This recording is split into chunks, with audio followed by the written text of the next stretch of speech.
तो दोस्तों आज हम फिर से आपके लिए लेकर आए हैं आज दिन भर की सभी ताज़ा बड़ी खबरें फटाफट इस वीडियो में आपको बताने वाले हैं, तो वीडियो को अंत तक जरूर देखें।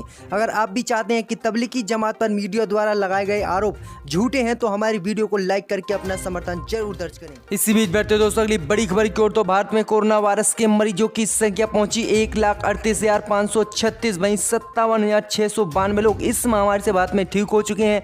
वहीं 4,024 लोगों ने इस महामारी से भारत में अपनी जान गंवा दी है। तो ये काफी बड़ा संक्रमण भारत में बढ़ता हुआ। इसी बीच बढ़ते दोस्तों अगली बड़ी खबर की ओर, तो भारत में चांद के दीदार के बाद आज पूरे देश में मनाया जाएगा ईद उल फित्र का त्योहार। मुस्लिम धर्म गुरुओं ने लोगों से की अपील, ईद मनाते समय एक दूसरे को गले लगाने और हाथ मिलाने से बचें। वहीं देश के राष्ट्रपति रामनाथ कोविंद ने भी ईद उल फित्र की दी सभी मुसलमानों को शुभकामना और कहा समाज के सबसे कमजोर वर्ग की देखभाल का भरोसा और मजबूत करें। जी हाँ दोस्तों, आपको बता दें कि ईद उल फित्र का आज पूरे भारत में त्योहार मनाया जाएगा। वहीं फतेहपुरी मस्जिद के शाही मुफ्ती मुकर्रम अहमद ने कहा कि चांद दिख गया है और सोमवार को ईद मनाई जाएगी। उन्होंने कहा कि हमने लोगों से एक दूसरे को गले लगाने और हाथ मिलाने से बचने के लिए कहा है। जामा मस्जिद के शाही इमाम सैयद अहमद बुखारी ने भी लोगों से सादगी से ईद मनाने और गरीब लोगों तथा अपने पड़ोसियों की मदद करने की अपील की है। उन्होंने कहा है कि ज़्यादा से ज़्यादा लोग गले और हाथ ना मिलाएं जिससे कि ये महामारी किसी और दूसरे में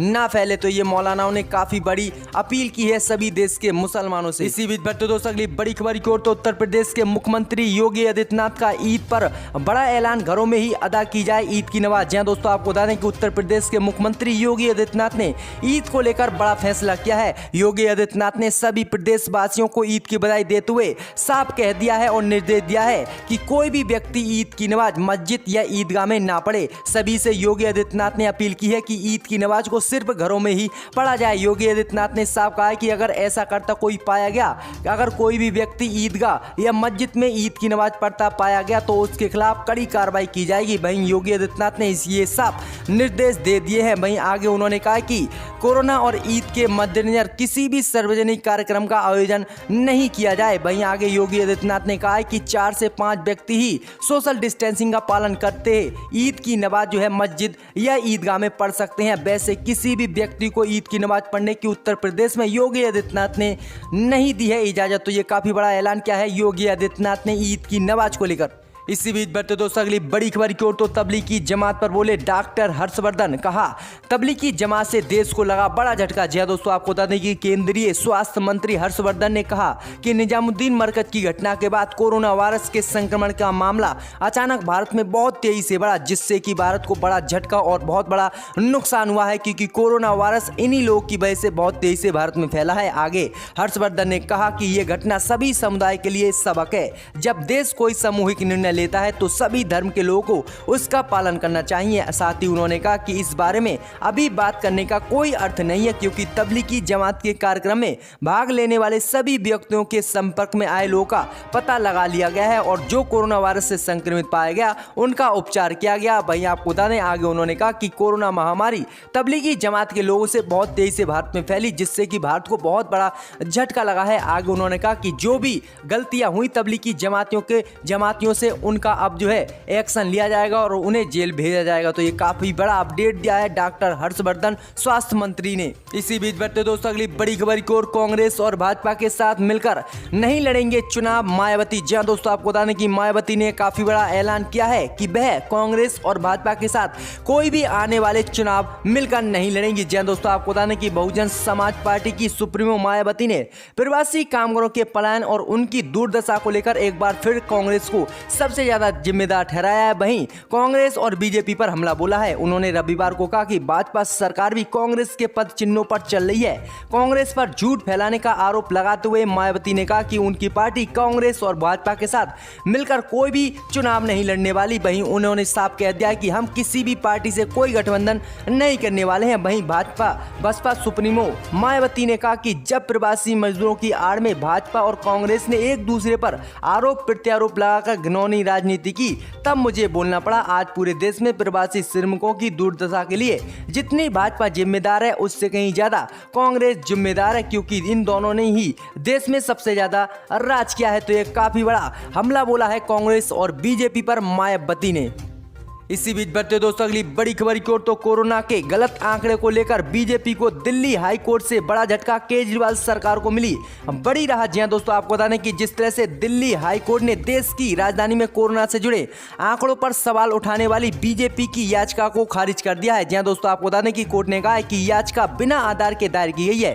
कोरोना आंकड़े में किसी तरह की दिल्ली में कोई भी सरकार की तरफ से छेड़छाड़ नहीं की गई है। याचिका में आरोप लगाया गया था बीजेपी की तरफ से कि दिल्ली सरकार कोरोना से जुड़े मौतों को छुपा रही है। वहीं आपको बता दें क्योंकि अस्पतालों ने जो लिस्ट जारी की थी उसमें आंकड़े कुछ थे, लेकिन दिल्ली सरकार ने जो अपनी तरफ से लिस्ट जारी की थी उसमें कोरोना संक्रमण के मरीजों के आंकड़े कुछ थे। जिसके बाद बीजेपी ने जो है केजरीवाल सरकार को घेरा था और कहा था कि केजरीवाल सरकार मौतों के आंकड़े और कोरोना संक्रमित मरीजों के आंकड़े छिपा रही है। जिसके बाद बीजेपी ने दिल्ली हाईकोर्ट में याचिका डाली थी, लेकिन दिल्ली हाईकोर्ट ने याचिका को आज खारिज कर दिया और फैसला सुना दिया कि दिल्ली सरकार ने कोई भी कोरोना महामारी के आंकड़ों में फेरबदल नहीं की है, कोई भी गड़बड़ी नहीं की है। वहीं आपको बता दें कि दिल्ली हाईकोर्ट के फैसले पर दिल्ली सरकार और आम आदमी पार्टी ने खुशी जाहिर की है। दिल्ली के डिप्टी सीएम मनीष सिसोदिया ने कहा कि मैं बहुत खुश हूं क्योंकि सम्मानीय दिल्ली हाईकोर्ट ने इस संवेदनशील मुद्दे पर कुछ विपक्षी नेताओं द्वारा खेली गई गंदी राजनीति को खत्म कर दिया है। दिल्ली सरकार जनता को कोरोना से जुड़े सही आंकड़े मुहैया करा रही है, लेकिन दुर्भाग्यपूर्ण बात यह है कि विपक्षी पार्टियां इन आंकड़ों को गलत बता रही हैं। जिसके बाद दिल्ली हाईकोर्ट ने आज ये काफी बड़ा फैसला सुनाया है। तो मनीष सिसोदिया ने ये काफी बड़ी खुशी जाहिर की है और वहीं भाजपा पर भी निशाना साधा है। इसी बीच बढ़ते दोस्तों अगली बड़ी खबर की ओर। तो महाराष्ट्र के नांदेड़ में साधु हत्याकांड का आरोपी तेलंगाना से गिरफ्तार, कई अपराधों को दे चुका है अंजाम। जहां दोस्तों आपको बता दें ये काफी बड़ी पकड़ हुई है कि महाराष्ट्र के नांदेड़ के उमरी स्थित आश्रम में कल साधु और उसके सेवराम की हत्या कर दी गई थी। वहीं तेलंगाना पुलिस ने इस आरोपी को तेलंगाना से गिरफ्तार किया है। प्राप्त जानकारी के मुताबिक आरोपी शख्स को तेलंगाना पुलिस ने तनूर में गिरफ्तार किया गया है। उसकी गिरफ्तारी खबर मिलते ही महाराष्ट्र की नांदेड़ पुलिस की एक टीम तेलंगाना के लिए रवाना हो गई है। नांदेड़ पुलिस के अधीक्षक विजय कुमार ने ये बताया है। वहीं आपको बता दें कि ये उसी समाज से ताल्लुक रखता है जिस समाज के बाबा थे। तो ये काफी बड़ा है क्योंकि मुसलमानों को लेकर जिस तरह से बदनाम किया जाता है, लेकिन इसमें साफ हो गया, पुलिस ने साफ कह दिया कि इसमें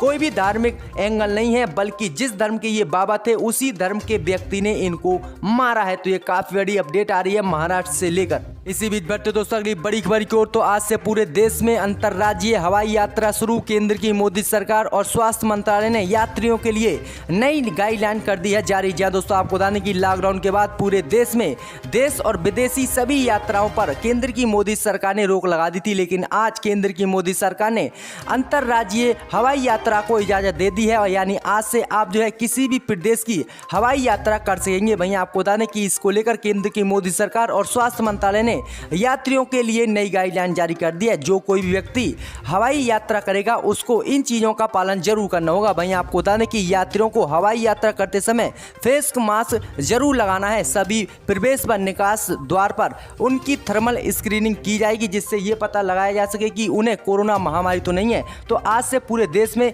जो है ये यात्रा शुरू हो चुकी है। वहीं प्रत्येक यात्री को अपने फोन में आरोग्य सेतु ऐप भी डाउनलोड करना होगा। तो ये मोदी सरकार ने 3 कड़े निर्देश दिए हैं सभी यात्रियों को। देखते हैं कि कौन कौन इनका पालन करता है। इसी बीच बढ़ते दोस्तों अगली बड़ी खबर की ओर। तो सीएम उद्धव ठाकरे ने बीजेपी पर साधा निशाना, कहा कोविड-19 महामारी पर ना करे बीजेपी राजनीति। जहां दोस्तों आपको बता दें कि महाराष्ट्र के मुख्यमंत्री उद्धव ठाकरे ने कल भारतीय जनता पार्टी का नाम लिए बिना ही कोरोना वायरस पर राजनीति ना करने की बीजेपी को सलाह दी है। बता दें कि उद्धव ठाकरे की सरकार पर कोरोना वायरस को काबू में करने में नाकाम रहने का आरोप लगाते हुए बीजेपी का महाराष्ट्र आंदोलन बचाओ कार्यक्रम शुरू हो चुका है। इस पर मुख्यमंत्री उद्धव ठाकरे ने रविवार को बीजेपी पर कोरोना वायरस को लेकर राजनीति करने का आरोप लगाया है। उद्धव ठाकरे सरकार में शामिल कांग्रेस ने इस मुहिम को भाजपा बचाओ आंदोलन करार दिया है। मुख्यमंत्री उद्धव ठाकरे ने कहा कि मैं सभी से आग्रह करता हूं कि इस मुश्किल घड़ी को राजनीति मुद्दा ना बनाए। मैं इस समय राजनीति का खेल नहीं खेल सकता। तो ये काफी बड़ा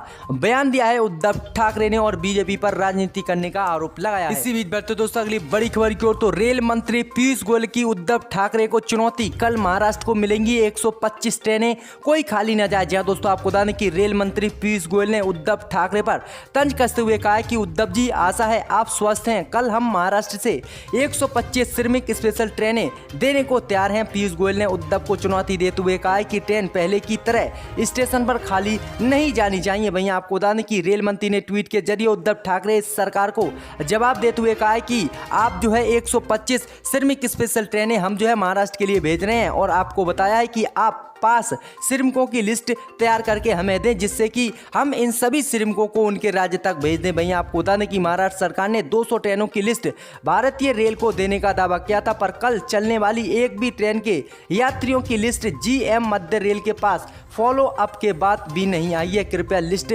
जल्दी देने की कृपा करें। तो ये काफ़ी बड़ी उन्होंने मांग की थी, क्योंकि आपको बता दें कि स्टेशन पर लगातार प्रवासी मजदूर आते हैं और ट्रेन ना होने की वजह से वह वापस लौट जाते हैं, और इसीलिए पीयूष गोयल जो रेल मंत्री हैं उन्होंने कहा है कि आप जो है एक लिस्ट बनाकर हमें दें, जिससे कि हम यहाँ पर ट्रेनें चला सकें। तो ये काफ़ी बड़ी मांग की है रेल मंत्री ने, लेकिन उद्धव ठाकरे सरकार ने अभी तक लिस्ट नहीं दी है। ये आरोप जो है पीयूष गोयल जो रेल मंत्री हैं उन्होंने लगाया। तो देखते हैं आगे इसमें क्या बात होती है। का खैर मुकद्दम करते हैं और मैं स्पीकर साहब आपसे गुजारिश करता हूं